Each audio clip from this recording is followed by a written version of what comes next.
Hello friends, welcome once again. Here I'm going to solve another indefinite integration question by the method of substitution, and you're very good now in solving this type of question.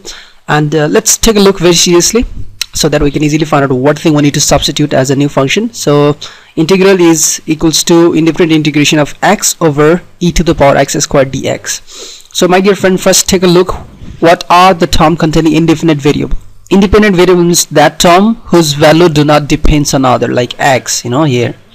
So what we need to suppose, whether we need to suppose x as a new function t or x square or what, dx, we don't have to that. So that determines whether the derivative of that term is present itself in the question or not. And see here, the derivative of x square is 2x. 2 is a number, doesn't matter, you can write here 2, you can divide by 2, right? So what do you find, that derivative of x square is 2x, and which is present here, and just if we replace this by t, and the derivative of this is already present, this is going to convert completely as a dt later. So it's easier to convert the whole integrate in the format of t, right? So what you have to suppose, that t is equals to x square, and now differentiation of this t with respect to x is going to give you 2x. So here dt is going to get 2x times dx, alright?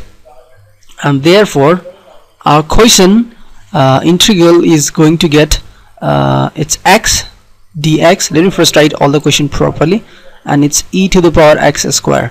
But as I got the relationship here, 2x times dx is equals to dt. So I don't have here 2, so what I'm going to do, I'm going to multiply by 2 and I'm going to divide by 2. Okay, so in the next step, it's 1 over 2. I'm just talking about this part, alright? So it's 1 over 2 outside, and in the place of this 2x dx, I'm gonna use this relationship, that is dt. 2 is already outside, and now e to the power x square. Keep that in mind, e to the power x square.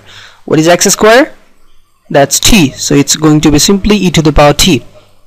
And now 1 by 2, it's going to be e to the power minus t dt, and now we have integration of e to the power minus t. One formula I had given you, I think, if you're remembering, that integration of e to the power nx with respect to dx is always e to the power nx and the derivative of the power, that is n.